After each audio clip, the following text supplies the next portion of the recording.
crosswalk or whatever. But I always forget, like, oh, Tyler's from Houston. Exactly. Megan's from Houston. Exactly. You know, because we don't have Travis is from Houston. You know, and this is a guy has done Astro World in town and has worked with you. Any of these people at the rodeo.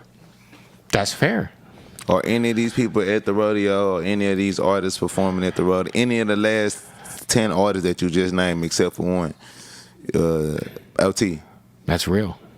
That's weird. But love and respect to Bun B and everything that he does for Houston and the state of Texas. And it's probably some things that's out of his hand, out of his control. But at the end of the day, if you was to compare that to what you would say is the Summer Jam in New York, if you was to compare that to the Birthday Bash in Atlanta, you could say the who's who of any of those artists from those cities. They would never. They've already been there and done it. They were never in the history of niggerdom. They were never in the history of music allow these type of events to go on and not have the young artists. We talking about this right and miss support from the inner core of the city the way it would be if not just myself but other younger superstars was was possibly the pinnacle of stage performance in Houston every year, which is the Houston Rodeo. Obviously, if the Houston Rodeo was Summer Jam in New York, or if it was Rolling Loud in Miami, or any other city or state that has a platform and a stage that big, they're gonna make sure every single year that they not only have young talent on the stage first before they have the OG talent, right. They're also gonna make sure whoever is that brand new face, that brand new star, they're gonna push that person through that main platform every year. But unfortunately in Houston, false pride, false respect for certain people that's supposed to be big homies or supposed to be the forefathers or leaders that, you know, they don't do what's right and what's just with their position. And at the end of the day, I don't judge them. I don't hold them. I don't have no grudge with them. You know what I'm saying? I can't be mad at the people that's in position and people looking out for their friends and who they personally believe, because, you know, that's who they personally believe what represent Houston. And the older artists and the legends and the OGs need that do. look. We need that look. But at the end of the day, we keeping ourselves what's called obsolete. We keeping ourselves outdated. We keeping ourselves stagnant. We keeping ourselves in the past by not putting our young female artists. I got young females that's in my club that work and dance, and I plan to convert from exotic dancers to artists because they have talent and they got following. They have followers. I got me, not just me. When you talk about Houston, why is Lil Jeremy not performing? Why is Lil Jeremy never performed at what's it called? The rodeo. The rodeo. That's what I'm saying. It's so not significant to the streets and the core of us that we be forgetting what that is. But why is Lil Jeremy not performing there? Why is Fastlane not performing there? Why is Maxo Cream not performing there? Why is Cartel Bo not performing there? Why is D-Baby not performing there? Why, not just Sauce Walka. Yeah, that's what I mean when I say you are the leader of the new generation. I'm the leader of the new generation. I'm the leader of the old generation. Oh, God. If we're gonna be honest about it, because who else coming besides Propane? Who else coming for OGs and pull y'all to the youth and share my followers with y'all and share my views with y'all and come rap and do songs with y'all and humble myself and say, I'm y'all little bro. Yeah.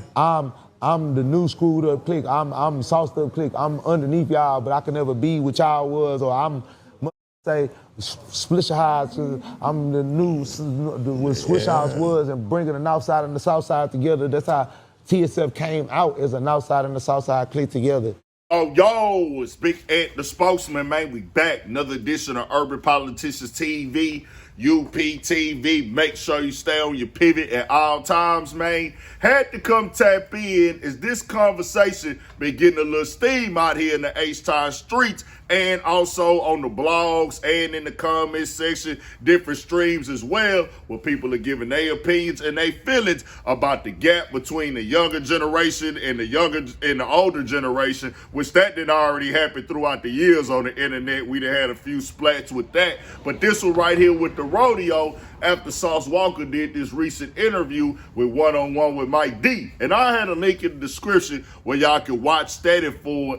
And I put that other clip from Bootleg Kev podcast where Sauce had spoke on it last year and everything that, hey, we need some of the younger artists getting some looks at the rodeo. And for people who don't know what the rodeo is, it's an event that go on in different cities in Texas, but out here it's one of the big events as well. Different artists come and perform, different nights, they got different events. It's like livestock, cattle, carnival. It's a big thing out here in H-Town for sure. Has a crossover crowd, but they got certain nights, one being Black Heritage. And I don't know for sure if Bun B is tied in with the Black Heritage night or does he have his own specific night, but we know he's one of the factors over there and everything. So Sauce is basically pushing right now. Let's get some of these young underground or artists that have signed deals or artists that are coming up from the new school to get a look at something as big as this, because it pushes the thing forward. It pushes the conversation for the next generation out here in H-Town in Texas and everything like that. And I understand what Sauce is getting at. Now, Bun B responded on Instagram when he saw this, because of course it got picked up and niggas getting reposting and resharing it. I don't know what you think is going to happen on March 7th, but trust me, I'm bringing something for everybody this year. Hold on to your hats and get your Houston Livestock Rodeo tickets early. They won't be there once we show you what we got in store. Get your fits ready because it's about to be a party. Don't hesitate. You'll hate yourself for it. See you all March 7th at Rodeo Houston. Now, he didn't add Sauce directly, and we can keep it all the way 1,000. It's other things that happened already recently with the last interview Sauce had on Breakfast Club. But Bun B name came up again. Bun B responded and things like that. And I do like the conversation overall, though, because I do understand that it's about pushing things forward. Now, Bun B might not be in full control. He might not have the say-so of who can come up there and perform and things like that. So I don't want to throw everything on him because I don't know all the details of it. And he said, hey, he got something in store on March 7th this year when it go down. But people are saying, hey, yeah, the OGs, yeah, get they look. Let them get their shine on. They done laid down the groundwork for sure. But also give an opportunity to the new generation. You look at other events, other cities like Atlanta. Whenever they had them big events or anything with the radio or something, they bringing in the freshest, new, hottest niggas. And it ain't about putting them on the headline. It ain't about putting them at the top. It's just, hey, man, give them an opportunity. They do it in New York. You go to Florida, they do it. Where they going to get at hot, new, young artists in the city, or artists that just got a deal, or artists on the come up, an opportunity to get on some of these stages and things like that. It ain't got to be 5 of them. It ain't got to be 10, but maybe 1 or 2. People do got to understand you might not think it's a big deal, or people don't care about that performance, or that crowd is not there for that. But these are the looks and the type of things that you do want to rub shoulders at, because that's what the game is about. Somebody got to lift up. Somebody got to push a hand back. Somebody got to platform certain things to put people in different groups, different audiences, and spread the artist fan base out. This is how things get passed down in the culture. You know, it take relationships. It's about who you know. It's about who can plug you in and co-sign you, or just give you that one presence to where somebody like a song that they hear and then they go stream it and spreads it around for sure. So all these audiences do matter, whether people believe it or not. But Sauce is that type of guy.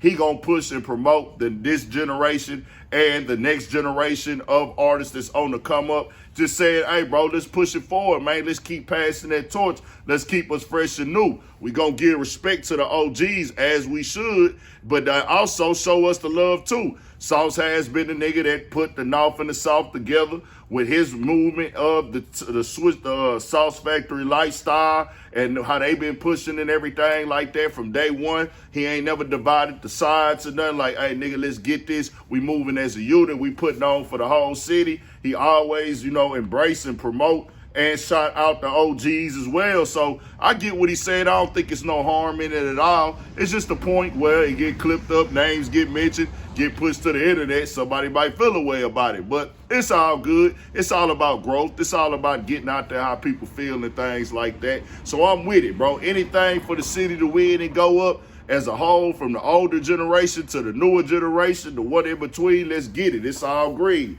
For shit show, stay on your pivot. 1,000.